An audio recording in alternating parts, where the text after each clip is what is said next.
നമ്മൾ ഈ ഓയാസിസ് കമ്പനിയുമായി ബന്ധപ്പെട്ട അവരുടെ ഭൂമി കൈവശപ്പെടുത്തിയതുമായി ബന്ധപ്പെട്ട വിഷയങ്ങളിൽ നേരത്തെ തന്നെ പ്രതിപക്ഷ നേതാവ് ഉൾപ്പെടെയുള്ള പ്രതിപക്ഷം വളരെ കൃത്യമായി നിയമവ്യവസ്ഥകൾ ലംഘിച്ചുകൊണ്ടാണ് ഓയാസിസ് കമ്പനി മുന്നോട്ട് പോകുന്നതെന്ന് പറഞ്ഞിരുന്നു. അപ്പം അതിൻ്റെ അടിസ്ഥാനത്തിൽ നേരത്തെ തന്നെ ഞാൻ സംസ്ഥാന ഗവൺമെൻറ്റിന് പരാതിയും നൽകിയിരുന്നു. ഇപ്പോൾ 11-ാം തീയതി കേരള നിയമസഭയിൽ റവന്യൂ വകുപ്പ് മന്ത്രി Shri K Rajan, Anwar Sadath, M Vincent, CR Mahesh എന്നീ 3 MLA-മാർക്ക് കൊടുത്ത മറുപടിയിൽ ഇവർ ഭൂപരിഷ്കരണ നിയമം അട്ടിമറിച്ചുവെന്നും അതിൻ്റെ ആ വ്യവസ്ഥകൾക്ക് ലംഘനം എന്ന രീതിയിൽ അവർ കൈവശപ്പെടുത്തിയിട്ടുള്ള 25 ഏക്കർ ഭൂമിയിൽ 10 ഏക്കർ ഭൂമി മിച്ചഭൂമിയാണെന്ന് കണ്ടെത്തി അവർക്കെതിരെ കേസെടുക്കാൻ വേണ്ടി സംസ്ഥാന സർക്കാർ തീരുമാനിച്ചിരിക്കുകയാണ്. നേരത്തെ തന്നെ ഞാൻ കൃത്യമായി രേഖകൾ സഹിതം ഉന്നയിച്ച ആരോപണമാണ്. അപ്പം അങ്ങനെയാണെങ്കിൽ ഇവർക്ക് തത്വത്തിൽ കൊടുത്ത അംഗീകാരത്തിൽ വളരെ കൃത്യമായി പറയുന്നുണ്ട്.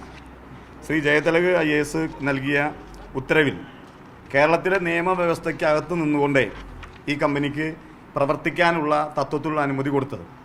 ഇപ്പോൾ നിലവിൽ 3 തരത്തിലുള്ള നിയമലംഘനമാണ് ഈ കമ്പനി നടത്തിയത്. നേരത്തെ തന്നെ കൃത്യമായി പറഞ്ഞതാണ്. ഒന്ന്, കേരള ഭൂപരിഷ്കരണ നിയമത്തിൻ്റെ ഭാഗമായി ഒരു ഇടതുപക്ഷ സർക്കാരിൻ്റെ ഏറ്റവും പ്രധാനപ്പെട്ട, അല്ലെങ്കിൽ പഴയ ഇടതുപക്ഷ സർക്കാരിൻ്റെ പ്രധാനപ്പെട്ട മുദ്രാവാക്യമായിരുന്നു അധിക ഭൂമി കണ്ടെത്തി സാധാരണക്കാരായ ആൾ കൊടുക്കുക എന്നുള്ളത്. EMSൻ്റെ കാലത്തെ ഏറ്റവും പ്രധാനപ്പെട്ട മുദ്രാവാക്യങ്ങളൊന്നായിരുന്നു. അപ്പോൾ അത് അട്ടിമറിച്ചുകൊണ്ടാണ് ഓയാസിസ് കമ്പനി 15 ഏക്കർ കൈവശം വയ്ക്കാനുള്ള ഭൂപരിധിയിൽ നിന്നും വിട്ട് 25 ഏക്കർ ഭൂമി വാങ്ങിയത്. അപ്പോൾ അത് വളരെ കൃത്യമായ ചട്ടലംഘനമാണ്. കേരളത്തിലെ ഭൂപരിഷ്കരണ നിയമത്തിൻ്റെ ലംഘനം നടത്തിക്കൊണ്ടുപോകുന്നൊരു കമ്പനിയാണ് ഓയാസിസ് എന്നുള്ളത് കേരള നിയമസഭയിൽ 3 MLA-മാർക്ക് കൊടുത്ത മറുപടിയോടുകൂടി വ്യക്തമായി കഴിഞ്ഞിരിക്കുകയാണ്. രണ്ടാമത് ഇവർ പറഞ്ഞതും CPM സംസ്ഥാന സെക്രട്ടറി ഗോവിന്ദൻ മാഷ് പറഞ്ഞതും അവിടെ വെള്ള സംഭരണം ഇവിടെ ഈ പറയുന്ന നെൽവയലിൽ നടത്തുമെന്നാണ് പറഞ്ഞത്. ഒരു കാരണവശാലും നെൽവയലുകളിൽ മഴവെള്ള സംഭരണികൾ ഉണ്ടാക്കാൻ കഴിയില്ല.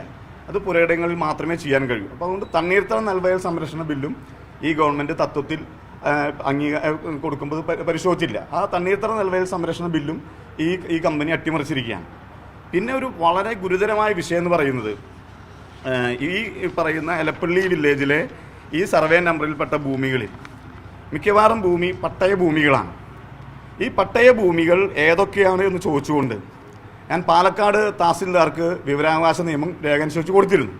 ഏറ്റവും രസകരവും ഭീകരവുമായ മറുപടി എന്ന് പറയുന്നത് എലപ്പള്ളി വില്ലേജ് ഓഫീസിൽ ഓയാസിസ് കമ്പനി വാങ്ങിയ ഭൂമികളുടെ മുന്നാധാരങ്ങളോ പട്ടയങ്ങളോ ആധാരരേഖകളോ ഒന്നും തന്നെ കാണാനില്ല എന്ന ഗുരുതരമായ വിഷയമാണ് എനിക്ക് നിങ്ങളുടെ മുന്നിൽ ഉന്നയിക്കാനുള്ളത്. ഒരു വില്ലേജ് ഓഫീസിൽ ഈ പറയുന്ന ഇത്രയും പ്രമാദമായ സർക്കാർ തത്വത്തിൽ അംഗീകാരം കൊടുത്തു എന്ന് പറയുന്ന കമ്പനി, ആ കമ്പനി വാങ്ങിയ ഭൂമികൾ, ആ ഭൂമികളുടെ മുന്നാധാരങ്ങൾ കാണാനില്ല. ഇന്ന് എൻ്റെ കയ്യിലുള്ള വിവരാവകാശ രേഖയിൽ അവർ പറയുന്നത് ഈ കമ്പനി വാങ്ങിയ ഭൂമികളുടെ പട്ടയരേഖകളോ ആധാരങ്ങളോ സംബന്ധിച്ച് യാതൊരു വിവരങ്ങളും എലപ്പള്ളി വില്ലേജ് ഓഫീസിൽ ഇല്ല എന്നാണ് പറയുന്നത്. എങ്ങനെയാണ് എലപ്പള്ളി വില്ലേജ് ഓഫീസിൽ ആ പ്രദേശത്തെ നികുതി അടയ്ക്കുന്ന ഭൂമികളുടെ രേഖകളില്ലാതാകുന്നത്? ഈ കമ്പനി 2 വർഷം മുമ്പ് വാങ്ങിയ ഭൂമികൾ എങ്ങനെയാണ് പോക്കുവരവ് ഈ വില്ലേജ് ഓഫീസ് നടത്തിക്കൊടുത്തത്? ആധാരങ്ങളുടെ അടിസ്ഥാനത്തിലാണ് പോക്കുവരവ് നടത്താൻ കഴിയൂ. അപ്പോൾ ആധാരങ്ങൾ പരിശോധിക്കും.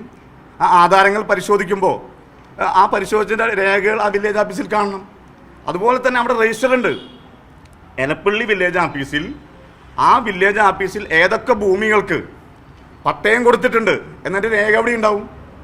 ആ രേഖകൾ ആ വില്ലേജ് ഓഫീസിൽ കാണാനില്ല എന്ന് പറഞ്ഞാൽ ഈ ഓയാസിസ് കമ്പനിക്ക് കൊടുത്ത ഭൂമികളിൽ ഭൂരിഭാഗം ഭൂമികളും പട്ടയ ഭൂമികളാണ്. ആ പട്ടയ ഭൂമികളുടെ വ്യവസ്ഥകളുണ്ട്. ആ വ്യവസ്ഥകളിൽ ഒരു കാരണവശാലും ഇൻഡസ്ട്രി അനുവദനീയമല്ല പട്ടയ ഭൂമികളിൽ. അപ്പോൾ അങ്ങനെ പട്ടയ ഭൂമികളിൽ അനുവദനീയമല്ലാത്ത ഒരു സംഗതി ഇൻഡസ്ട്രി തുടങ്ങാൻ സർക്കാർ അനുമതി കൊടുത്തു എന്ന് പറഞ്ഞാൽ തന്നെ അഴിമതിയാണ്. പക്ഷേ ആ പട്ടയ ഭൂമികളുടെ വ്യവസ്ഥയുടെ ലംഘനമാണ്. അപ്പം അതുകൊണ്ട് ആ പട്ടയ ഭൂമികളിൽ വ്യവസ്ഥ ലംഘിച്ചതിൻ്റെ ഭാഗമായി ആ പട്ടയങ്ങൾ തിരിച്ചെടുക്കണമെന്നാണ് എൻ്റെ രണ്ടാമത്തെ പരാതി. പക്ഷേ എലപ്പള്ളി വില്ലേജിൽ അടിസ്ഥാന രേഖകളിൽ ഈ പട്ടയ രേഖകളോ ആധാരങ്ങളോ കാണാനില്ല എന്നുള്ളത് വളരെ ഗുരുതരമായ വിഷയമാണ്. അപ്പോൾ അതുകൊണ്ടാണ് ഇത് കേരളത്തിലെ ഭൂപരിഷ്കരണ നിയമവും കേരളത്തിലെ റവന്യൂ ചട്ടങ്ങളും എല്ലാം ലംഘിച്ചുകൊണ്ടാണ് ഈ കമ്പനി മുന്നോട്ട് പോകുന്നത്. അതിനുള്ള ഒത്താശയും ശ്രീ MP രാജേഷാണ് കൊടുത്തിരുന്നത് എന്നുള്ളത് അദ്ദേഹത്തിൻ്റെ ആ കമ്പനിയുടെ വക്താവെന്ന രീതിയിലുള്ള നടപടിക്രമങ്ങളുടെ ഭാഗമായി മനസ്സിലായി. CPMൻ്റെ സംസ്ഥാന സെക്രട്ടേറിയറ്റ് പ്രഖ്യാപിച്ചപ്പോൾ അതിനകത്ത് പെടാതിരുന്നതിൻ്റെ കാരണവും കൃത്യമായി വ്യക്തമായിരിക്കുകയാണ്.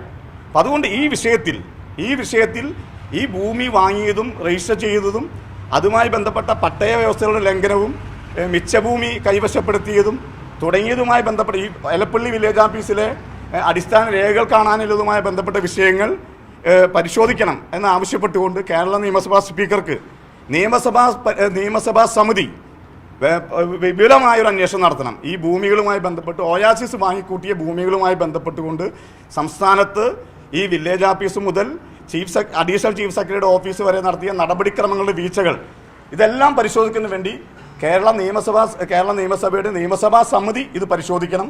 അതോടൊപ്പം തന്നെ ഈ കമ്പനി നടത്തിയത് നിയമലംഘനമാണ് എന്ന് തെളിഞ്ഞിരിക്കുന്ന സാഹചര്യത്തിൽ മിച്ചഭൂമി കേസ് ഇവർക്കത് രജിസ്റ്റർ ചെയ്യണം എന്ന് റവന്യൂ വകുപ്പ് ഉത്തരവിട്ട സാഹചര്യത്തിൽ സംസ്ഥാന ഗവൺമെൻറ് ഈ ഓയാസിസ് കമ്പനിക്ക് ബ്രൂവറി തുടങ്ങിയ ഇൻഡസ്ട്രി തുടങ്ങാൻ നൽകിയ തത്വത്തിലുള്ള അംഗീകാരം കൂടി റദ്ദാക്കണം എന്ന് ആവശ്യപ്പെടുകയാണ്. അല്ല, ഞാനിപ്പോൾ ഓൾറെഡി ഇന്ന് കേരളത്തിൻ്റെ ചീഫ് സെക്രട്ടറിക്ക് പരാതി കൊടുത്തു. ഈ പറയുന്ന തത്വത്തിൽ നൽകിയ അംഗീകാരം റദ്ദ് ചെയ്യണം. ഈ പറയുന്ന ഈ കമ്പനിക്കെതിരെ മിച്ചഭൂമി കേസെടുത്തുകൊണ്ട് ഈ കമ്പനിക്ക് നൽകിയ തത്വത്തിലുള്ള അംഗീകാരം റദ്ദ് ചെയ്യണം എന്നാവശ്യപ്പെട്ടുകൊണ്ട് ചീഫ് സെക്രട്ടറിക്ക് പരാതി കൊടുത്തിട്ടുണ്ട്, കത്ത് കൊടുത്തിട്ടുണ്ട്.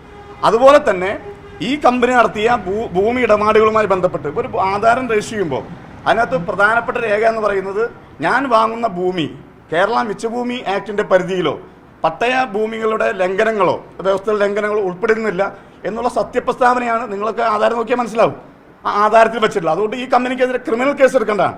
ഇതെല്ലാം ചേർത്തുകൊണ്ട് നിയമസഭാ സമിതിക്ക് സ്പീക്കർക്ക് കത്ത് കൊടുത്തിട്ടുണ്ട്.